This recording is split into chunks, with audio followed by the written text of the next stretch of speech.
My dear students, आप सभी का स्वागत है आपके अपने यूट्यूब चैनल पीपीआई ट्यूटोरियल में। और मैं विकास कुमार आप सभी का स्वागत करता हूं। और आज की इस वीडियो में हम लोग करने जा रहे हैं बिहार पैरामेडिकल का यानी पीएम का हम लोग फिजिक्स क्वेश्चंस जो कि आपके पूछे गए थे प्रीवियस ईयर यानी 2018 के प्रीवियस ईयर्स में। सो ये सारे महत्वपूर्ण सवाल, इंपॉर्टेंट क्वेश्चंस एंड न्यूमेरिकल्स हैं जो कि आपका पूछा गया था बिहार पैरामेडिकल के एग्ज़ाम में। और प्रीवियस ईयर्स आपका हर एग्ज़ाम्स का बैकबोन होता है और आपको ये पता है। और टेलीग्राम चैनल ज्वाइन कर लीजिए मॉक टेस्ट देने के लिए, क्योंकि परीक्षा अब 2020 वाला बहुत नज़दीक आ चुकी है। सो सभी कोई स्टूडेंट जो अभी तक टेलीग्राम नहीं ज्वाइन किए हैं, डिस्क्रिप्शन बॉक्स में लिंक है पीपीआई ट्यूटोरियल के नाम से, आप ज्वाइन कर लीजिए टेलीग्राम चैनल। वहाँ आपका मॉक टेस्ट अब चल रहा है, एक हो भी चुका है। सो समय ना गवाते हुए क्लास को शुरू करते हैं। उससे पहले एक इम्पॉर्टेंट नोटिस, जो भी बच्चे बिहार पैरामेडिकल, झारखंड पैरामेडिकल ये सब की तैयारी कर रहे हैं, वो हमारे निशुल्क पेड कोर्स जो चलने वाला है आपका 10 सितंबर से, वहाँ भी ज्वाइन कर सकते हो। उसके लिए भी आपको टेलीग्राम चैनल पे जाना है।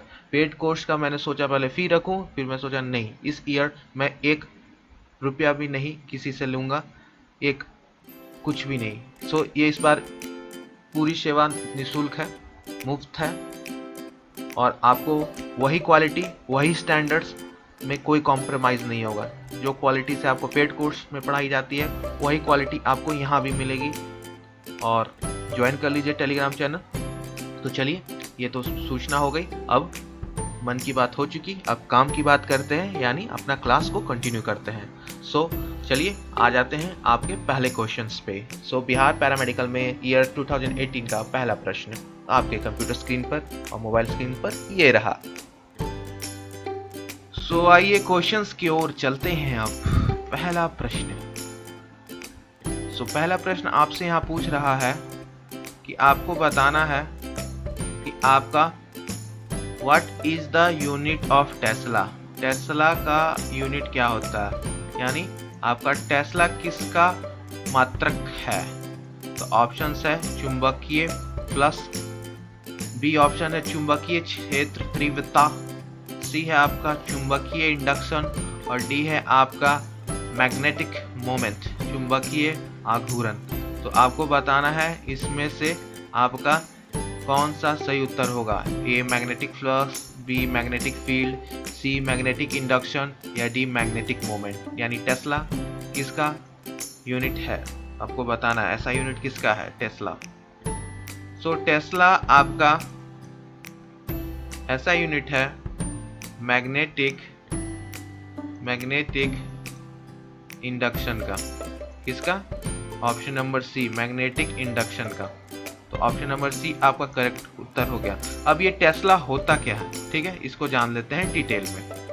टेस्ला क्या होता है। सो टेस्ला आपका बराबर होता है 1 वेबर पर मीटर स्क्वायर, ठीक है, जो कि हम लोग मैग्नेटिक इंडक्शन में मेजर करते हैं, मैग्नेटिक इंडक्शन में मेजर करते हैं, ठीक है। तो टेस्ला आपका इसका एसआई यूनिट है, मैग्नेटिक इंडक्शन का एसआई यूनिट, ठीक है। अब यहाँ पर और एक्स्ट्रा हम लोग जाते हैं, magnetic flux, magnetic field, magnetic induction, magnetic moment, सभी का फॉर्मूला सूत्र हम लोग देख लेते हैं एक एक करके, ठीक है। तो एक एक करके सबका देख लेते हैं, ठीक है। तो इरेज कर रहा हूँ और सबका एक एक करके एक्सप्लेन कर रहा हूँ सारे पॉइंट्स को। सो मैग्नेटिक फ्लक्स का हम लोग देखेंगे अब, ठीक है। सो मैग्नेटिक फ्लक्स के लिए हम लोग यहाँ पर चुन लेते हैं ये कलर और स्टार्ट करते हैं अपना काम। सो सबसे पहले मैग्नेटिक फ्लक्स क्या होता है। तो मैग्नेटिक फ्लक्स आपका होता है चुंबकीय फ्लक्स। आपका सिंबल क्या है इसका, फाई, ये ग्रीक लेटर फाई है, PHI, क्या PHI फाई। इसका फॉर्मूला क्या है, फाई इक्वल टू, नीचे स्मॉल में बी लिख दीजिए, BA cos थीटा, ठीक है। यहाँ पर आपका ये आपका मैग्नेटिक फ्लक्स बता रहा है फाई, बी आपका मैग्नेटिक फील्ड बता रहा है यानी बी ऑप्शन, ठीक है। बी ऑप्शन भी यहीं पे एक्सप्लेन हो रहा है। ये मैग्नेटिक फील्ड बता रहा है, बी का मतलब मैग्नेटिक फील्ड, ए का मतलब आपका एरिया, ठीक है, कितना एरिया से आपका वो मैग्नेटिक फ्लक्स यानी कितना फील्ड निकल रहा है। और कॉस थीटा यानी एंगल, ये आपका एंगल बताता है, किसके बीच का एंगल बताता है कॉस थीटा, तो ये आपका एंगल बताता है, एंगल बिटवीन आपका परपेंडिकुलर यानी आपका परपेंडिकुलर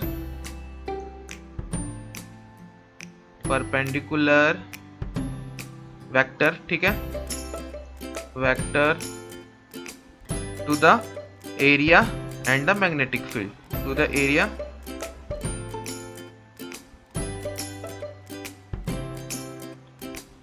एंड द मैग्नेटिक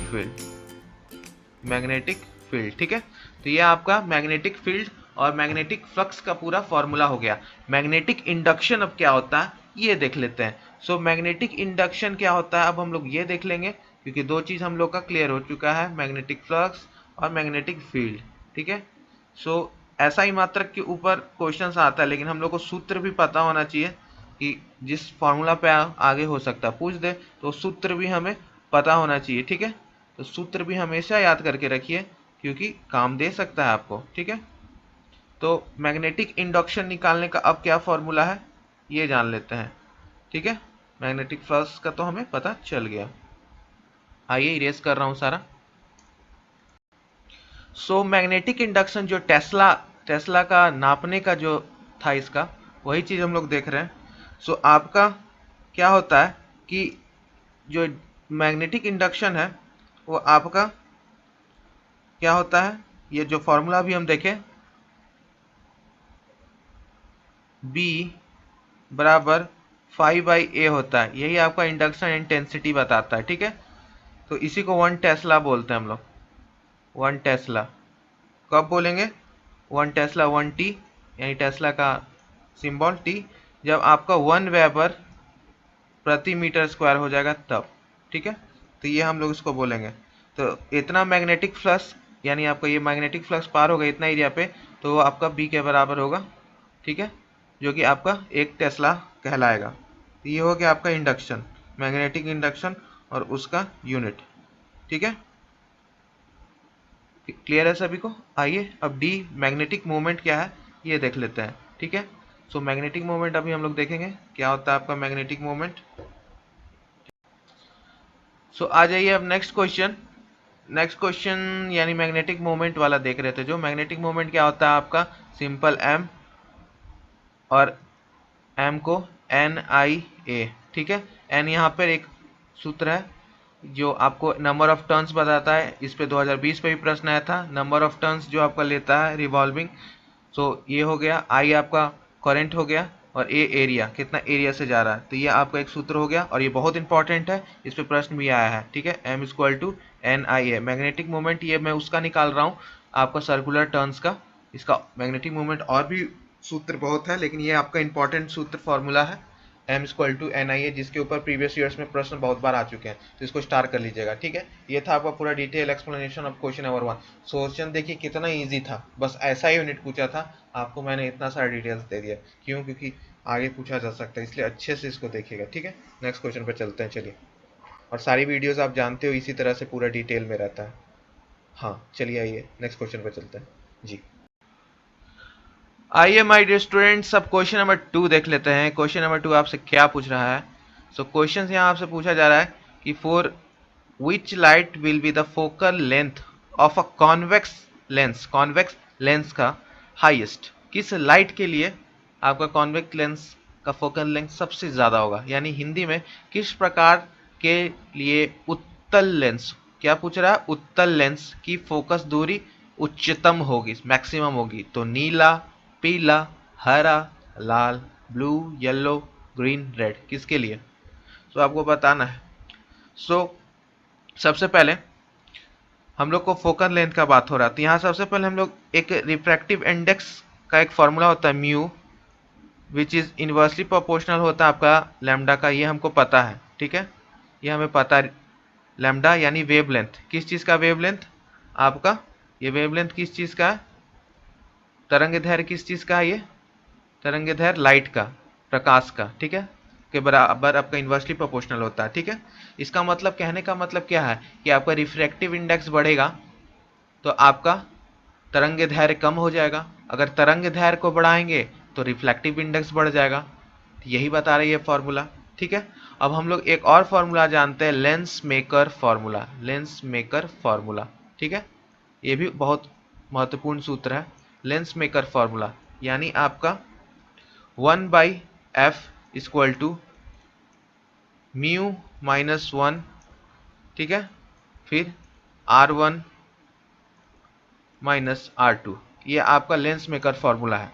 इससे हमको क्या मिलता है कि आपका जो म्यू है वो आपका यहाँ भी इन्वर्सली प्रोपोर्शनल है फोकस लेंथ का। तो ये इक्वेशन 2 हो गया। और इक्वेशन 1 को थोड़ा सा देखिए अच्छे से, यहाँ दोनों में म्यू आपका इन्वर्सली है। तो हम लोग ये कह सकते हैं कि आपका थर्ड जो बना है, थर्ड यानी आपका लैम्डा, तो एफ आपका डायरेक्टली प्रोपोर्शनल हो गया लैम्डा का। ये कह सकते हैं हम लोग, देख लीजिए, क्योंकि दोनों म्यू के इन्वर्सली है। तो एफ बढ़ेगा तो लैम्डा भी बढ़ेगा, फोकल लेंथ यानी तरंग दैर्घ्य बढ़ेगा तो फोकल लेंथ, ठीक है, तो फोकस दूरी भी आपका बढ़ जाएगा। सो इससे हमको क्या पता चला कि लैम्डा जिसका ज्यादा रहेगा फोकल लेंथ भी उसका रहेगा। तो अब ब्लू, येलो, ग्रीन, रेड, विबजी और आपको याद है VBGY, विबजी और विबजीओर में आपका सबसे रेड और वायलेट, तो रेड का सबसे ज्यादा आपका लेता है लैम्डा यानी तरंग दैर्घ्य, और वायलेट का सबसे कम रहता है। ठीक है, तो रेड का आपका चूंकि तरंग दैर्घ्य सबसे ज्यादा है तो फोकस लेंथ भी आपका ज्यादा होगा। ठीक है, तो आपका रेड करेक्ट उत्तर हो गया, लाल आपका करेक्ट उत्तर हो गया। अगर वायलेट हम पूछते तो हम पूछते स्कैटरिंग। इसलिए हम लोग, आप लोग चूंकि देखो ना कि सिग्नल्स, रेलवे में सिग्नल लाल होता है, लाल झंडा से दिखाया जाता है। कहीं भी हम लोग को खतरे का निशान लाल दिखाते हैं, क्यों? क्योंकि सर्दियों में जब धुंध होती है, फॉग होता है, तब आपका लाल ही वेवलेंथ ज्यादा दूर तक ट्रैवल कर पाता है। ठीक है, क्योंकि उसका ट्रैवल पावर ज्यादा है। और आपका वायलेट यानी इसका ट्रैवल पावर ज्यादा नहीं है, इसलिए हम लोग, आपका गाड़ी के पीछे लाल कलर का लाइट रहता है। ठीक है, रहता है ना सारे कार्स के पीछे, वजह यही है कि ठंड में, धुंध में दूर तक आपका रेड लाइट दिखता है, वेवलेंथ ज्यादा, इस वजह से ज्यादा दूर तक ट्रैवल कर सकता है, तो रेड कलर इसलिए यूज करते हैं। और विबजी और याद रखिएगा, और वायलेट आप जानते हो स्कैटरिंग ज्यादा करेगा, छितराएगा ज्यादा विबजी और, लेकिन रेड दूर तक जाएगा। ठीक है, इसलिए हम लोग सिग्नल, रेलवे सिग्नल्स में देखते हो लाल सिग्नल रहता है, तो इस वजह से डेंजर का साइन, इसलिए हम लोग लाल को यूज करते हैं। ठीक है, क्योंकि ये दूर तक ट्रैवल करता है। तो ये हो गया आपका पूरा मैथमेटिकली एक्सप्रेस कर दिए कि किस तरह से आपका होगा, और ये सूत्र दोनों याद रखिएगा, और लेंस मेकर फॉर्मूला भी। ठीक है, चलिए नेक्स्ट क्वेश्चन पर चलते हैं। आई होप ये आपको समझ में आ गया होगा, और ये वीडियो आप लोग पीपीआई ट्यूटोरियल पर देख रहे हो, और ये एक पेड वीडियो है। ठीक है, चलिए नेक्स्ट क्वेश्चन पे चलते हैं। आइए क्वेश्चन नंबर 3 देख लेते हैं my dear students. Question number 3 आपसे क्या पूछ रहा है? क्वेश्चन नंबर 3 आपसे पूछ रहा है यहाँ पे कि आपको बताना है कि एक कार है आपका, ठीक है, क्या है? एक कार है जो कि आपका मूव कर रहा है स्ट्रेट लाइन, यानी स्ट्रेट रोड पे, सीधे रोड पे आपका एक समान गति यानी यूनिफॉर्म एक्सलरेशन से आपका, त्वरण से आपका जा रहा है। It passes through 2 points, 2 point से यानी P एंड Q पास करता है 30 किलोमीटर और 40 किलोमीटर रिस्पेक्टिवली। ठीक है, सो आपको वेलोसिटी आपका बताना है P और Q के मध्य में कितना रहेगा, यानी डायग्राम से समझिए। ये आपका पॉइंट है, ठीक है, P क्या है? ये पॉइंट P है। ये पॉइंट आपका क्या है? ये पॉइंट आपका, ये पॉइंट आपका क्या है? ये पॉइंट आपका है Q। ठीक, अब यहां से यहां तक गया आपका कार, ठीक है, तो P पॉइंट पे कितना वेलोसिटी था? P पॉइंट पे आपका वेलोसिटी यानी आपका कितना था? 30 किलोमीटर, 30 km/h। और Q पे कितना था? 40। तो आपको मिड में पूछ रहा, बीच में, तो इस पूरे को हम लोग x मान सकते हैं, पूरा इस डिस्टेंस को x मान लेते हैं। ठीक है, x मान लिए, तो इसको क्या बोलेंगे हम लोग? मिड को x/2, हाफ हो जाएगा x का, यही बोलेंगे। तो ये मिड का हो गया, वेलोसिटी एट मिड। ठीक है, मिड यानी मिड पॉइंट पे। तो आपको यहाँ से लेके यहाँ तक का वेलोसिटी x/2 का निकालना है, यही आपका क्वेश्चन है। तो आपको इक्वेशन ऑफ मोशन पता है, तीन होते हैं, v equal to U plus A T, S equal to U T plus half A T square, और तीसरा है v square minus U square equal to 2as। यहाँ तीसरा वाला यूज होगा, ठीक है, थर्ड इक्वेशन मोशन, यानी v square minus U square equal to 2as, ठीक है। और my dear student, equation of motion पे एक क्वेश्चन हर साल दिख रहा है, 20 में भी आया था, 19 में भी आया था और इस साल भी, तो इसको अच्छे से तीनों इक्वेशंस को कर लीजिएगा। ये आपका फॉर्मूला हो गया। तो s की जगह आप लोग x लिख सकते हैं, डिस्टेंस की जगह पे x लिख सकते हैं, पूरा डिस्टेंस x। तो फॉर्मूला से हम निकालेंगे तो आपका क्या हो जाएगा, 40 का स्क्वायर, आपका v कितना दे रखा है, वेलोसिटी फाइनल वाला यहाँ पे 40, तो 40 का स्क्वायर, u कितना इनिशियल 30, 30 का स्क्वायर माइनस 2ax, ठीक है। इसको सॉल्व करेंगे तो आपका 2ax बराबर हो जाएगा 40 का स्क्वायर यानी 1600 और 30 का स्क्वायर यानी 900। सो आपका ये टोटल हो गया कितना, 700 के बराबर, ठीक है। तो यहाँ से आपको कितना आया, यहाँ से आपको आया a इक्वल टू यानी 2ax बराबर 700, जिसको हम लोग लिख सकते हैं आपका a बराबर 700 डिवाइड बाई 2x, यानी a इक्वल टू आपका 350/x। यहाँ से हमको एक्सकलरेशन निकल गया पूरा के लिए। तो ये यूनिफॉर्म एक्सकलरेशन है, एक समान एक्सकलरेशन। क्या, एक कार की सीधी सड़क पर एक समान त्वरण से चल रही है तो वह दो बिंदु P और Q क्रमशः यानी रिस्पेक्टिवली 30 किलोमीटर और 40 किलोमीटर, तो आपको PQ के मध्य में, तो आपका ये एक्सकलरेशन पूरा के लिए निकला, ये एक्सकलरेशन पूरा के लिए निकला, ठीक है। तो अब हमको क्या करना होगा, अब हमको वेलोसिटी एट मिड निकालना होगा। तो आपका इस तरह से आपको आगे चलना होगा, ठीक है। तो आगे चलते हैं, अब हम लोग मिड में वेलोसिटी आपका निकालते हैं। तो वो कैसे निकलेगा आपका मिड का वेलोसिटी, बहुत ही इजी है मिड का वेलोसिटी निकालना। तो मिड का वेलोसिटी मैं कलर चेंज कर रहा हूँ, कलर मैं ले रहा हूँ आपका ब्लू, ठीक है, स्काई ब्लू। सो आपका 40 हो गया, 40 स्क्वायर माइनस VM स्क्वायर, ठीक है, मिड पे इक्वल टू 2ax/2। x/2 क्यों लिए, क्योंकि हाफ डिस्टेंस का निकालना है यहाँ तक का, तो बस इतना का निकालना है। सो इसको करेंगे तो क्या आपका आ रहा है 1600 माइनस VM स्क्वायर, और पुट कर दीजिए यहाँ पे 2 और a का वैल्यू कितना है 350/x, और इधर क्या आ जाएगा x/2, ठीक है। तो x से x कट गया, ठीक है, 2 से 2 कट गया, तो आपका क्या वैल्यू आ रहा है आपको, ये देख लेते हैं अब। तो आपका कितना आ रहा है ये देखेंगे अभी हम लोग, ठीक है, आइए देखते हैं।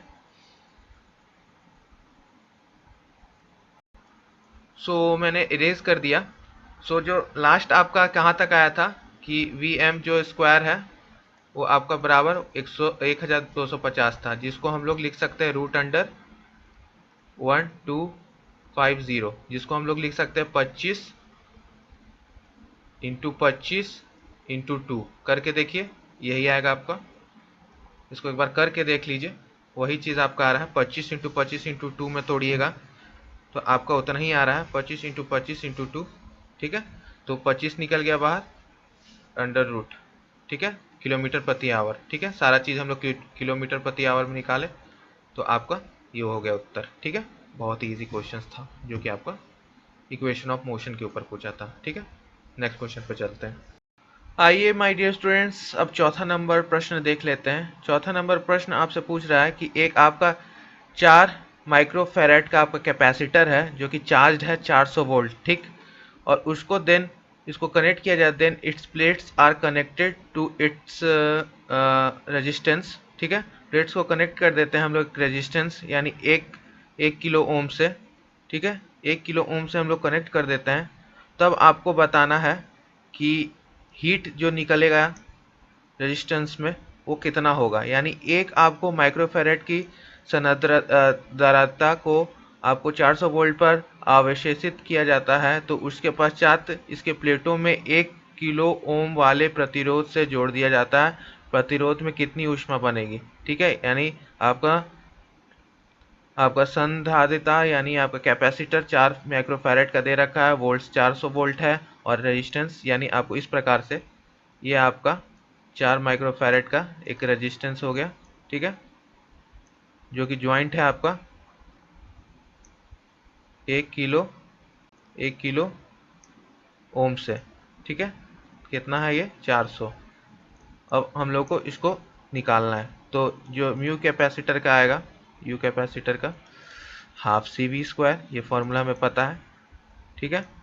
सो इसमें क्या करना होगा 1/2 इंटू, क्योंकि माइक्रो में दे रखा है तो माइक्रो से हमको इसको चेंज करने के लिए क्या होगा 10 से मल्टीप्लाई, 10 का पावर -6 से करना होगा मल्टीप्लाई, तो क्या आ जाएगा 4 इंटू 10 का पावर -6, 4 इंटू 10 का पावर -6 इंटू आपका v कितना दे रखा है 400, तो 400 का स्क्वायर, तो आपको कितना आ रहा है 2 से 2 कट गया इधर, तो आपका आ रहा है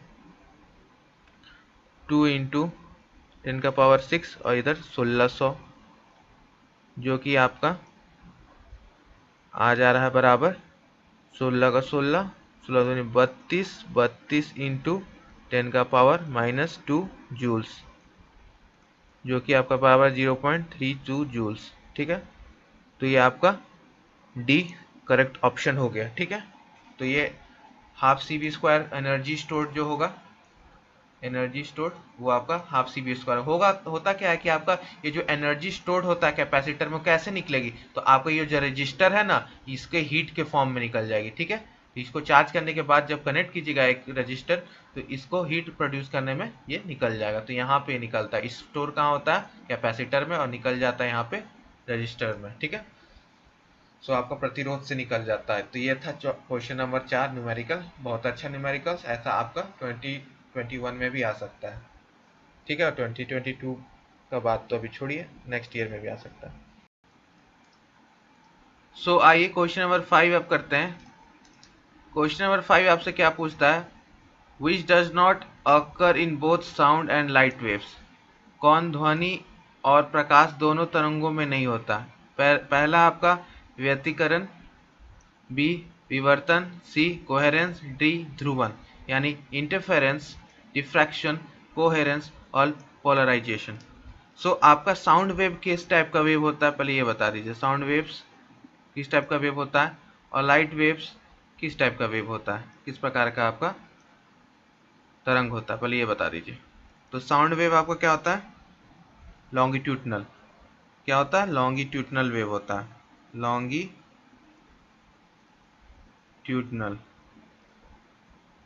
और लाइट वेव्स आपका किस टाइप का वेव्स होता है, ये आपका होता है ट्रांसवर्स।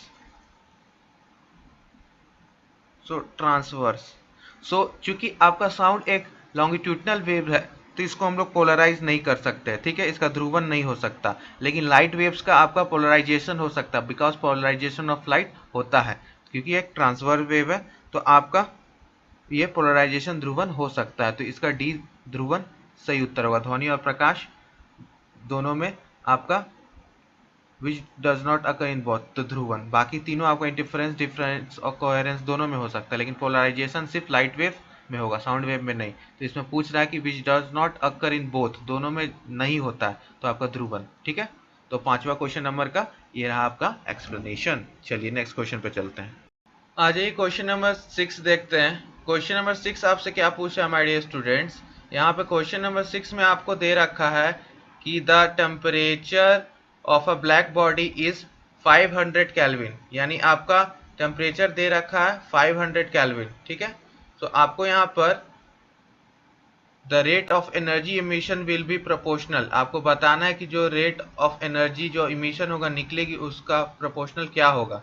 तो आपका एक कृष्णिक आपको दे रखा है ताप 500 के, तो इसकी ऊर्जा का आपको दर समानुपाती होगा किसका, यानी ये आपका कृष्णिका आपको बताना है कि दे रखा है ताप 500 कैलोरी पे है, यानी ब्लैक बॉडी, तो उसका एनर्जी एमिशन कितना होगा, तो आपको ये बताना है, ठीक है।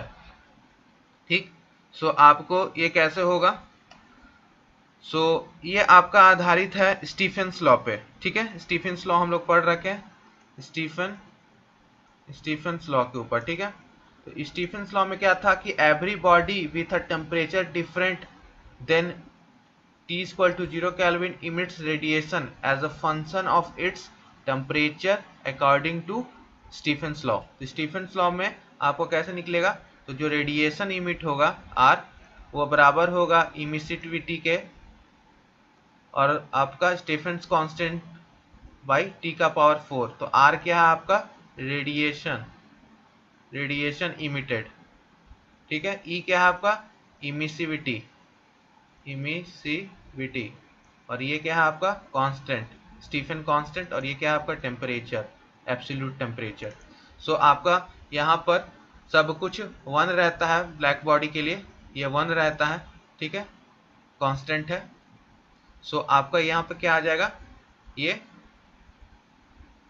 E equal to directly proportional temperature का पावर 4 यानी आपका 500 का पावर 4, ठीक है। ब्लैक बॉडी के लिए 1 रहता है, ठीक है। तो आपका ऑप्शन नंबर ए सही आ गया। तो ये स्टीफेंस लॉ याद रखिएगा, ठीक है, स्टीफेंस लॉ, ठीक। क्वेश्चन नंबर 7 पे चलिए चलते हैं। So my dear students, question number 7 आपसे यहाँ पूछ रहा है कि एट व्हाट टेम्परेचर, यानी आपको किस टेम्परेचर के ऊपर आपको बताना है at what temperature will the speed of sound will be twice at speed of 27 degree Celsius, यानी at which temperature will the speed of sound will twice its speed at 27 degree Celsius. किस तापमान पर ध्वनि की गति उसके 27 degree पर गति से दुगनी होगी, यानी 27 डिग्री सेल्सियस पर आपको जो स्पीड ऑफ साउंड होगा दुगना किस टेम्परेचर पे होगा। सो स्पीड ऑफ साउंड हम लोग कैसे निकालते हैं, स्पीड ऑफ आपका साउंड इन एयर में आपका क्या होता है √3 RT/m का, ठीक है, m नॉट। थस आपका speed, thus the speed will be v is directly proportional √T, ठीक है। तो आपका √T के बराबर होगा। तो वेलोसिटी कब डबल हो जाएगा आपका, तो आपका उसके लिए आपको 4 टाइम्स इनिशियल वैल्यू का जाना होगा, ठीक है। तो 27 प्लस 277 करेंगे 73 सॉरी, तो आपका कितना हो जाएगा 300 केल्विन, ठीक है। तो इनिशियल टेम्परेचर आपको 300 केल्विन रखना होगा और फाइनल टेम्परेचर आपका कितना हो जाएगा, हेंस फाइनल टेम्परेचर आपका कितना हो जाएगा, तो फाइनल आपका हो जाएगा 1200 केल्विन। तो फाइनल यानी माइनस कर दीजिए 273, ये आपका हो जाएगा कुछ सही उत्तर। बात समझ में आई, तो 927 सेल्सियस, ठीक है। सो यहाँ पे टेम्परेचर चूंकि आपको सेल्सियस में दे रखा है तो आपको सेल्सियस में निकालना है, ठीक है। तो सेल्सियस में कुछ इस प्रकार से निकलेगा, क्योंकि 300 केल्विन आप इसको कह रहे हो, यानी आपका 270 प्लस 273 तो 300 केल्विन हो गया। तो इसको आपको लेके जाना है 4 गुना, तो 4 गुना की रहे तो 1200 आया। 1200 केल्विन को हम लोग क्या बोलते हैं 927, यानी आपको इससे माइनस कर देना 273 को, तो सेल्सियस में आ गया। तो कुछ इस प्रकार से आपको ये निकालना था, ठीक है। बहुत इजी प्रश्न था ये, आपको बस velocity is directly proportional to √टेम्परेचर, ठीक है। टेम्परेचर आप पहले केल्विन में निकाल लो, क्यों, क्योंकि आपका 300 केल्विन निकला और इसको 4 टाइम्स बढ़ाना है, तब जाके आपका ये 2 टाइम्स बढ़ेगा वेलोसिटी, क्योंकि रूट में है ना, इस वजह से रूट निकालेंगे तो तब जाके ये आपका निकलेगा। तो ये कारण था आपका इस तरह से क्वेश्चंस करने के लिए। अब लास्ट क्वेश्चन, क्वेश्चन नंबर 8, बहुत ही मज़ेदार क्वेश्चंस, बहुत ही अच्छा क्वेश्चंस और न्यूमेरिकल्स। सो आपको यहाँ पे निकालना है न्यूमेरिकल, इसको बनाना है बढ़िया से। The ratio of the masses of 3 copper wire is 1:3:5 है, ठीक है, 1:3:5 है। And the ratio of their length is 5:3:1। The ratio of electrical resistance of this wire, तो आपको इसका इलेक्ट्रिकल रेजिस्टेंस निकालना है। सो आप कैसे निकालोगे इसका इलेक्ट्रिकल रेजिस्टेंस, थोड़ा सा क्वेश्चंस है बड़ा, क्वेश्चंस थोड़ा सा है बड़ा, इसको मैं अच्छे से आपको एक्सप्लेन करूंगा, तो इसको अच्छे से देखिएगा। हमको यहाँ पे तांबे के 3 तारों का द्रव्यमान अनुपात दे रखा है 1:3:5 तथा उसकी लंबाई का अनुपात 5:3:1। तो इन तारों के विद्युत प्रतिरोधों का अनुपात आपको बताना है तो कितना होगा। तो थोड़ा सा लंबा है ये न्यूमेरिकल्स, लेकिन मजा आएगा करने में। ठीक है, ये लंबा न्यूमेरिकल्स है, थोड़ा सा टाइम टेकिंग है। देखिए सबसे पहले स्टेप नंबर 1 क्या करना है हमें। स्टेप नंबर वन हमको रिलेशन फाइंड आउट करना है रेजिस्टेंस का। तो रेजिस्टेंस का रिलेशन क्या होता है, R equal to L A.